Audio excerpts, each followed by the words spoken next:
Hello, everyone. I'm Marcus Hunter, and welcome to Communication Connections.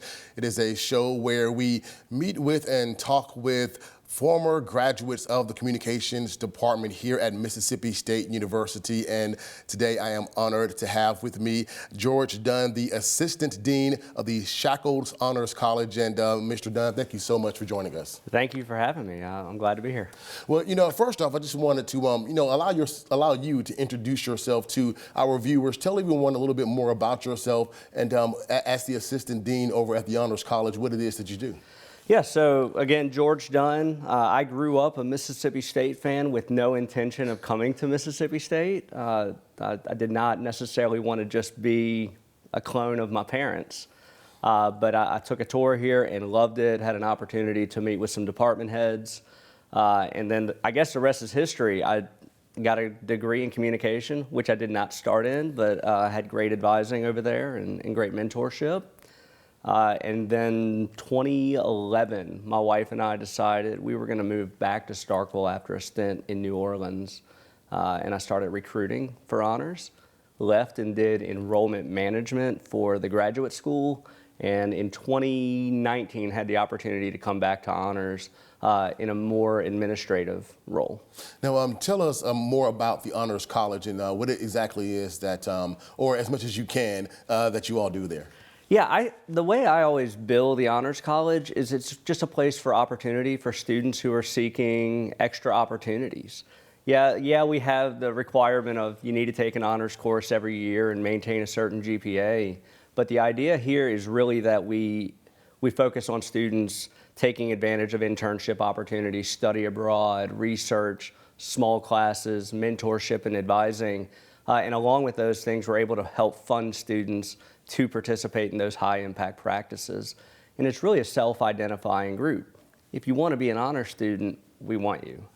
Now, as far as the advantages of being an honor student, once the graduates are able to graduate, what are some of the advantages from being an honor student? One is I don't think it ever hurts to have the word honors anywhere on your transcript or your resume or CV. But we have run some numbers, and it looks like, in general, students who graduate in good standing with honors graduate sooner, which is great, right, and on time. Absolutely. But they are also earning a little more than generally non-honor students. Obviously, that's not always the case. But once you graduate, making extra money, that definitely becomes the case for a lot of us. Now, you being over the Honors College or the Assistant Dean of the Honors College, obviously it is a leadership position, and you have taken part in leadership development programs. Tell us a little bit about some of those. Yeah, I was really fortunate when I came back into honors to be nominated by my dean to participate in the leadership development program here at the university. That program is less aimed at faculty development, but more staff and administrative. I had not yet been the assistant dean at that point, but we got to get a lot of insight from current leaders on our campus, ranging from president to VPs, department heads, and some deans as well, their insights on leadership and how they got to where they are. You take it to heart. You get to meet a lot of great folks in that arena as well. Now, you spoke a little bit about you and your wife and how you both made your way from New Orleans here to Starkville, but she also works here at the university. So kind of talk a little bit about having yourself and your wife being one of several faculty members who has a spouse here on campus also. I think it's great. For anybody who wants to work at a university, I think it's a great place to work as a staff member for the benefits of time. My wife and I have both made a choice to move here in 2011. She works for civil and environmental engineering, and we both wanted student-facing roles. So we both leave each day knowing that we have impacted students' lives in one way or another. Quite honestly, I would not have moved back to Starkville if she had not been the one to say, hey, what if we move back to Starkville? And since moving back to Starkville, just what has your experience been like just being back here on campus? Oh gosh, I love it. Every day I get to meet with new students, some alumni, current administrators. That's where this role that I'm in now has really helped define what I do now. I've always been student-facing, but now I'm in a position to help spread the message of honors to administrators and faculty across campus.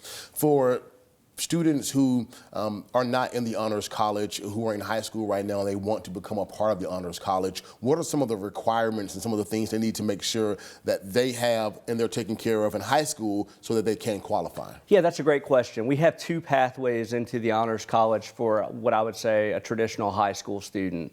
One is if a student has a 30 or higher on the ACT and a 3.75 GPA, they'll receive an invitation to join honors, application non-existent.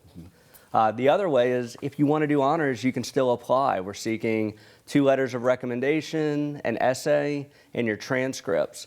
I would say this is your opportunity to tell us who you are when you're writing your essay. And for those students who join the honors program, talk about the honors community, because obviously, it has to be a community when you're a part of a program like that. It is. So we're fortunate. We've got about 2,400 students of the roughly 23,000 at Mississippi State. Wow. So we get to still have that small school, intimate environment. Mm-hmm. And we also have 2 residence halls where our honors offices are located. So students who house or take classes in those buildings know they've got an administrative home with us as well. They can walk right down the hall, knock on the door, say, "Hey, George, Dr. Anderson, Dr. Elder, do you have 5 or 10 minutes? I've got a quick question I want to address with you." Now, it's very interesting the setup with the dorm situation, because to me, something like that allows students who really have a lot of the same and similar interests to be in a similar environment where they can bounce ideas off of each other. Are you starting to see that when you put students in that particular setting where they're living amongst each other like that? We do. In fact, the way I've always said it is it's not just similar interests, it's just students who are interested in multiple things. I heard a great quote the other day: interesting students are interested and interested students are interesting. And so they're sharing ideas across the disciplines that they study. It's not just that we're putting communication students together or engineering students together. We've got students from every major living in these facilities and engaging in discussions of everything from bridge building to Shakespeare. Now, for you personally, what does it mean for you when you have a student who comes up to you and has a question or just that advice that you can give? Because you talked earlier about knowing that every morning you're getting up and helping students. Just what does that mean to you? I'm going to tell you a name that I've been called in the Honors College. I think it's a good name. I've been called the dad of the Honors College. Okay. And I joke when people say that, but the reality is it means that students feel comfortable coming to me. And that is generally the idea of, "Hey, George, I don't know where to look for something or how to approach a faculty member." And often we tell students, let us put our historic knowledge to work for you. If you don't know how to reach out to a faculty member, let's sit down and craft an email and get it to that person. Heck, I'll even send it. Hopefully I don't hear back from that faculty member, but the student does. So the idea that there's a comfortable, approachable space for students, that's a pretty good feeling. Now, again, we know that you are a graduate here at Mississippi State, but you didn't just get your undergrad here. You also got your master's. So, you're talking to students from experience of being here for multiple degrees. Mm-hmm. So for you, getting your undergrad and your master's here at Mississippi State, what was that experience like for both of those programs? Completely different from each other, quite honestly. I was not like most honor students are now. I wasn't as motivated until really my junior or senior year, where I was able to identify really great mentorship in the faculty of the communication department. And specifically that's Sid Hill and Dr. John Ford. Both of them have helped shape that career for me over my undergraduate career.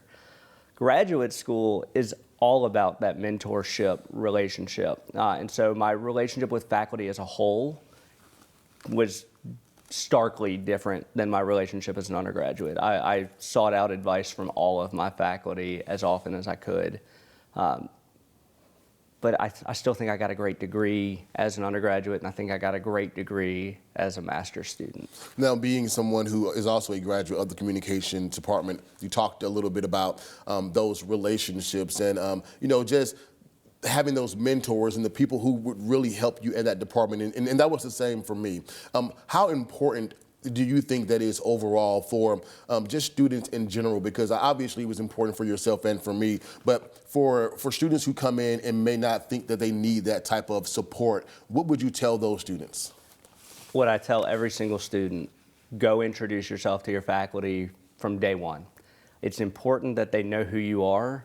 And sometimes it's because life happens and maybe you have to miss a class or miss something for unforeseen circumstances. They'll know who you are. They know you're a serious student. They're going to be willing to accommodate when those accommodations are necessary. But also, especially in communication, our faculty are connected to industry. Right? This is a real world applicable situation. Absolutely. We want our students to also be able to rely on faculty to connect them to industry and maybe graduate programs as well. Now, from an honors college standpoint, are there a lot of communication students who are in the honors college? There are a fair number, and that's partly because the department itself is a large department. We generally get most of our students from 2 of the colleges on campus. Obviously, one is arts and sciences. Now, one thing that I do know, just being a communication graduate myself, that communication graduates, whether it is their minor or their major, there are so many other fields they can work in, because other fields, especially like, it feels like engineering and fields like physics and things like that, may have people who want to be in those fields but not necessarily can pass those classes so much, but being a communication major allows you to have a way to be in certain fields that otherwise you may not have that access to. Yeah, so it's an interesting thing. We're taught to analyze, yes, right, information and then synthesize that information for audiences to understand. Like, I think that's the end of the day. That's what communication's all about, is being able to make sure the other party or parties are able to take in that knowledge. So Sid Hill used to say, it does always take at least 2. You're sending a message, somebody has to receive it, but what you send has to be receivable. Now, before we leave, any advice that you would like to give not only to students but also to anyone who would want to be a faculty member in the Honors College? So for students, it's always ask questions. I was raised with the belief that the only stupid question is the one you do not ask. And so I take that to heart. And then we give advice that was given over time, is nothing is routine when dealing with the lives of others. So, give a grain of salt when it's necessary to just put yourself in other people's shoes and understand their position, understand how you can help others. It's not always how they can help you.